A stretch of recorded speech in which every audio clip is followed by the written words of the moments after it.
Pemirsa, dalam upaya pemberdayaan penyandang disabilitas agar mandiri, Ketua Koordinator Kegiatan Kesejahteraan Sosial atau K3S Gianyar, Nyonya Adnyani Mahayastra menyerahkan bantuan kursi roda kepada 15 penyandang disabilitas di Kabupaten Gianyar.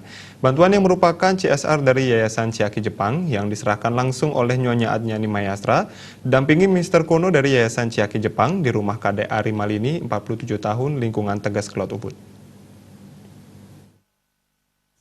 Kegiatan juga dihadiri Kepala Dinas Sosial Kabupaten Gianyar Ana Agung Putri, Ketua 1 K3S Gianyar Nyonya Diana Dewi Agung Mayun, Ketua 2 K3S Gianyar Nyonya Dewi Korawati Wisnu Wijaya, dan Ketua Gatriwara Gianyar Nyonya Tagel Winarte. Sedangkan KDA Rimalini yang didampingi oleh Kaling Banjar Tegas Kelot, Komang Buddha mengaku sangat terbantu dengan bantuan ini. Mengingat dirinya yang menderita polio sejak bayi sering merasa kesulitan dalam beraktivitas, apalagi jika kondisi sedang sakit, untuk melangkah menggunakan tongkat sangat sulit. Hal yang sama juga ditambahkan oleh Kaling Banjar Tegas Kelot Komang Buddha yang mengaku sangat berterima kasih atas perhatian Pemkab Gianyar, khususnya Ketua K3S Gianyar Nyonya Adnyani Mahayastra atas perhatian pada warganya yang membutuhkan. Terdapat sekitar 7 orang penyandang disabilitas. Ia berharap penyandang disabilitas seperti Ari Malini juga mendapat bantuan seperti pelatihan keterampilan dan bantuan permodalan, mengingat mereka masih dalam usia produktif.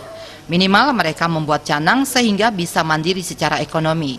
Menanggapi hal tersebut, Ketua K3S Gianyar Nyonya Adnyani Mahayastra mengatakan dirinya bersama Bupati Gianyar Made Mahayastra senantiasa akan terus berusaha membantu mensejahterakan dan memberdayakan masyarakat. Bekerja sama dengan dinas, instansi terkait seperti Dinas Sosial, Dinas Ketenagakerjaan Gianyar akan selalu berupaya membantu. Salah satunya adalah bekerja sama dengan Yayasan Ciaki Jepang memberikan bantuan kursi roda beasiswa pada siswa SMP, SMA, SMK yang berprestasi dari keluarga kurang mampu. Berdasarkan data hingga saat ini sudah ada sebanyak 157 siswa yang telah dibantu beasiswa oleh Yayasan Ciaki.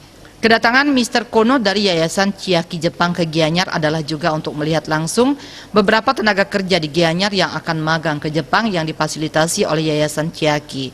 Selain Ari Malini, ada beberapa penyandang disabilitas yang mendapat bantuan kursi roda seperti Ketut Baru dari lingkungan Sampiang Gianyar, Gusti Agung Wiyat dari Keramas Belah Batu, Iketut Resep dan Niwayan Latri dari Desa Bakbakan Gianyar, Ninyoman Limpen dari Buruan Belah Batu, Niluh Repot dari Desa Kendran, Nimade Nyaring dan Niketut Sinuk dari Desa Pejang Tampak Siring, Nimade Pice dari Desa Guang Skawati, Idewa Ayu Mirantika dari Desa Batu Bulan, Niputu Dina Prasiska dari Batu Bulan, Iwayan Riko Laksmana dari Singakerta Ubud, dan Iwayan Sadri dari Desa Kertapayangan.